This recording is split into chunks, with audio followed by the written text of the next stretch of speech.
The story you are about to hear is true.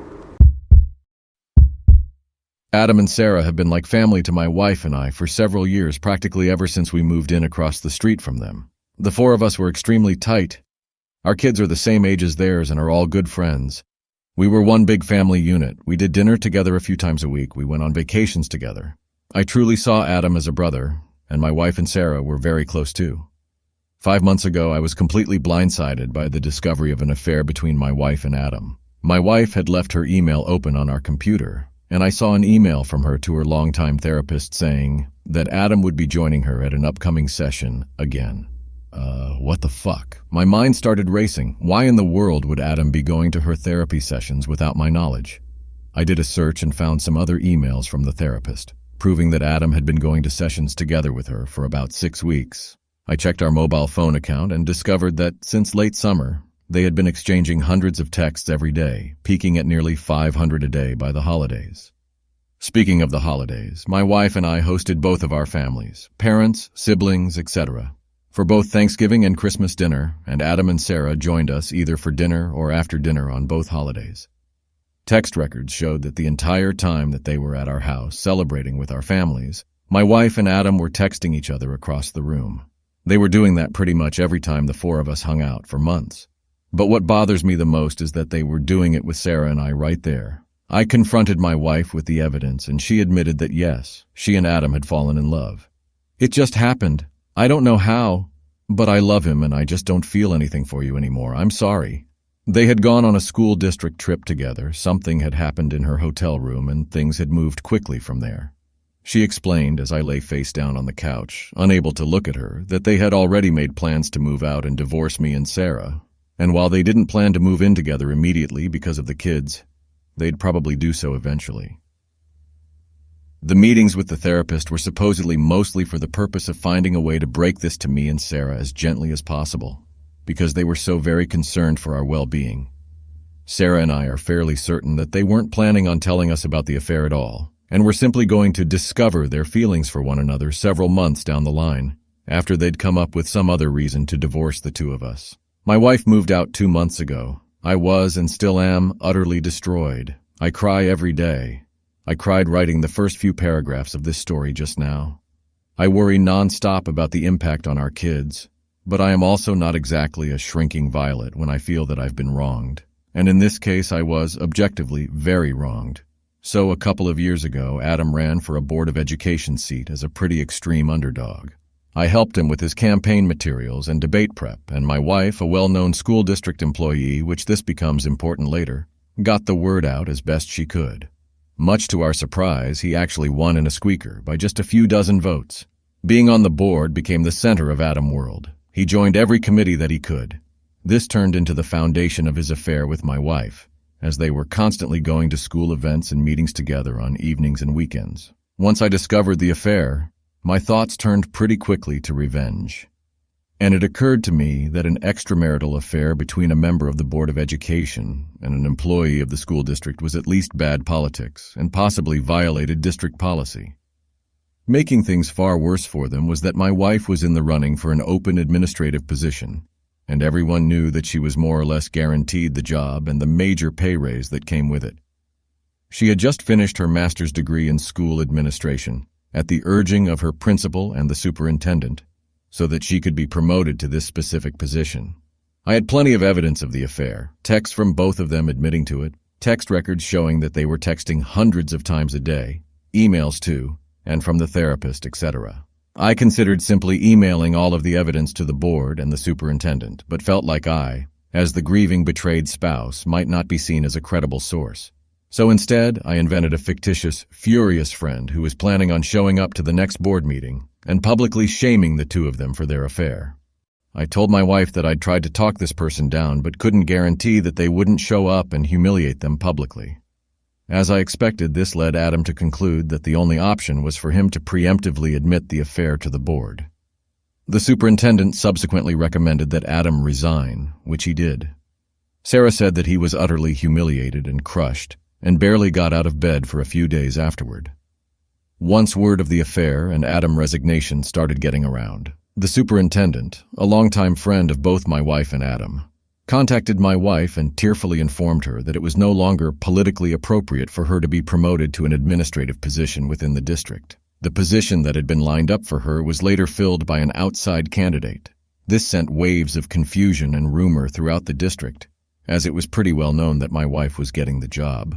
The day after she was informed that she wasn't getting the promotion, my wife and I, despite our crumbling marriage, took our son out to breakfast together on his birthday, and a parent stopped by our table to congratulate her on her new role. She said thanks, then excused herself to go cry in the bathroom for a while. I let the dust settle for a couple of weeks and then, right before my wife moved out, let them in on my little secret. There was never a furious friend threatening to expose them in the first place.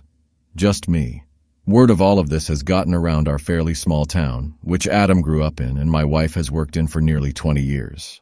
My wife refuses to talk to me about how things are at work now, but I've heard from some people I know in the district that her formerly spotless reputation has taken a major hit. Adam, formerly a gregarious social presence in our neighborhood and at events and pubs in town, has completely gone underground and barely emerges to mow his lawn. He's moving out soon to a shitty little townhouse, which is all he can afford due to all the child support he's going to have to pay his wife. My wife and Adam claim that they plan on trying to make things work together, despite all the public humiliation. I wish them lots of luck with that.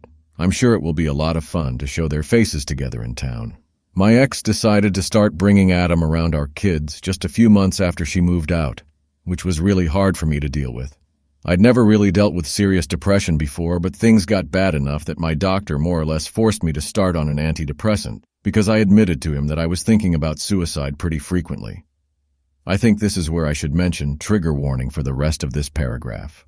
I had a very specific plan and everything I needed to do it. The one thing that gave me any kind of relief was telling myself that if life got any more unbearable, I had a way out. So yeah, shit got bad.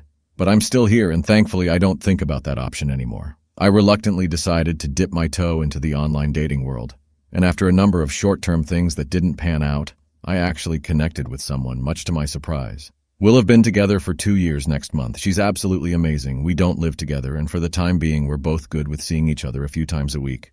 Would I love to see her more? Yep. Am I ready to live with someone again and go all Brady Bunch with our respective kids? I'm not sure. For the time being, we have a lot of fun together, and that's more than good enough for me. As far as things stand with my ex and Adam, they're still together, but there seems to be trouble in paradise because my kids report that they almost never see him anymore. My kids don't like him at all, and they just avoid him when he's around, according to my older one. When all of this started, she had seemed confident that they'd be living together pretty soon. But they still don't, and as far as I know, there are no plans in the works for that. They did buy a boat together, which I find hilarious for some reason. It just seems like the classic affair couple thing to do.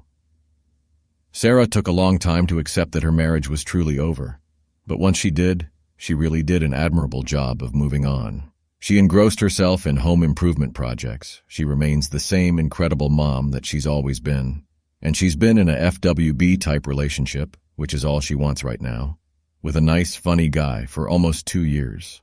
We hang out here and there, especially when my pool is open in the summer. We aren't nearly as dependent on each other as we were in the beginning, but we're still close friends.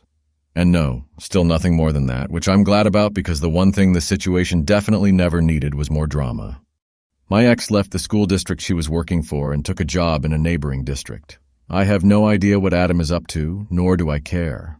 I hardly ever see him except at the occasional school event. For a while there, I was worried that he'd look at me the wrong way and I'd wind up in jail for knocking him out in an elementary school cafeteria or something. But I just don't care enough about him anymore for that to be a concern. So, all in all, life is pretty okay right now. I do miss being a family. I still have nightmares about all of this stuff and deal with intrusive thoughts at times. I fall asleep to audiobooks now to keep those thoughts at bay. Otherwise, I still struggle to sleep sometimes. But my girlfriend is amazing. I have an incredibly supportive family. I just officiated my sister's wedding a couple of months ago. And I have a big dog who needs lots of walks. And that's a huge help for me on so many levels. I'm a 43 years old. I got my childhood sweetheart. 43 years old, pregnant, and had my daughter 25 years old. She was considered a miracle child because the pregnancy was that difficult for my wife that she was never able to have kids again, which sucked. But it worked out perfectly in the end. My daughter was incredible.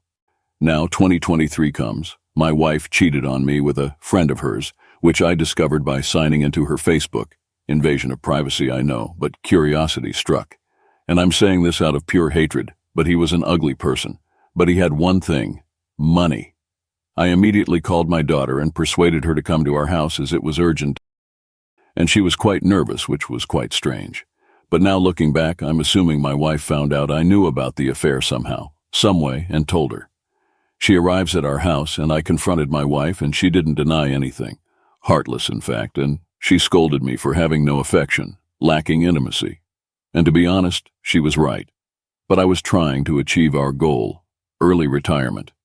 My daughter could have kept quiet, but she scolded my wife for cheating and called her a hoe. And while she isn't wrong, it caused my wife to expose her. My wife stated that she's had an affair since the pandemic ended and my daughter discovered.